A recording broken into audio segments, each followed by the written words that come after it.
Hi, I'm Stevenson. In this video, we're going to look at a typical influence challenge. So in this video, a doctor is confronted by a patient who isn't willing to take what he thinks is really good, sound medical advice.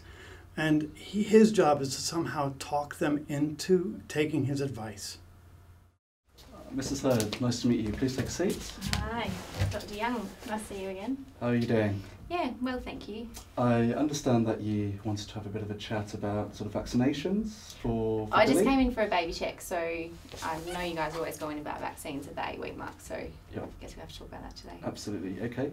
So we're going to vaccinate Billy today as well as part of the baby check? No. Oh, okay. No. So same as the first two kids, we're not doing vaccinations today. Right, okay. Can you tell me why that's the case? So I've done my research, I know all about it, and I know there's formaldehyde, mercury, antifreeze, I'm all over it. Autism, we know that it's associated with autism, and don't tell me about the studies. They've been sponsored by big pharma since then. So where are you getting your facts from when you say it's linked to all of these things? the internet, Cochrane reviews. Okay, so the data out there that's being completely disproven. All of the risks about autism, that's not true.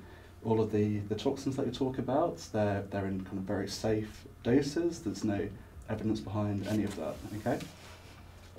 If something happened to my child, I have to take responsibility for that, and I'm not willing Yep. to put my child at risk. And you can't look me in the eye and say that there's not a single risk with vaccines and it's completely safe. I mean, there are very, very, very small risks with vaccines, Still a risk. but the diseases that it prevents, they're huge, and they can be debilitating. I can't help the disease, but I can stop my kid from getting harmed from a vaccine. That's in my control. Okay. I couldn't live with myself if something happened. And kids can get sick. Okay, look, would you let your kid ride a bike without a helmet? Of course I wouldn't. Exactly, okay. So the helmet is the vaccine that protects the kid. The helmet doesn't have poisonous chemicals in it and cause kids to be permanently brain damaged. What do you think I am? Okay, the vaccines don't have that in, okay? Okay, that's not true. That's just out there on the internet. You can't believe everything that you see on the internet. Anyway, okay? let's talk about the baby check. I'm not interested in getting vaccines. Okay, I mean, that's ultimately your decision. Yeah. And it is my medical decision. advice would be... I can't do that to my child. It would be completely the wrong thing to do, but I can only give you that advice. Whether you take that advice or not is completely up to you. Yeah. I hope you change your mind. All right, let's just get on with the baby check. Okay, let's do it. So, didn't work out so well. Here's what's really frustrating. Dr. Young used really sound arguments. He had sort of the facts on his side. But the research is really interesting. The research shows that when people have a strong opinion, particularly when their identity is connected to it, you can show them facts, really effective, strong arguments, and it actually just digs them into their position even stronger. So Dr. Young is right, but he's not very persuasive. So what we want to look at is what could he do differently to enable this woman who really cares about her kid and is really worried about making the right choice, to help her reconsider her position and think about whether or not it might make sense to consider vaccines, given all the things she's heard against them. Okay, Sarah, so the baby check is done. Yeah, it's pretty cute. Yeah, and Billy's passed with flying colours. He's doing really, really well. So that's fine. So I just wanted to go back and have a little chat about what we were talking about before. And I'd first of all like to apologise. I feel that I didn't let you get your concerns across, and I don't think I was listening as well as I should have done. So if it's okay with you, I'd just like to address some of your concerns that you're having. Yeah. Okay, so can I ask, what's the main concern you're having with Billy having a vaccination? I know that it can be harmful, and I just don't think I could live with myself if I had to take that responsibility that it was me that said yes to a vaccine that hurt my kid, and I couldn't cope with that. And I'm not interested in doing something to my child that might be the reason that they end up permanently something wrong. Okay, so it's the harm to Billy that you're concerned about? Yeah. It's Billy's safety and Billy's welfare, essentially, which you're worried about. Okay. Is there anything else there that particularly concerns you? No, it's just scary about all the crap that's in it. Yeah.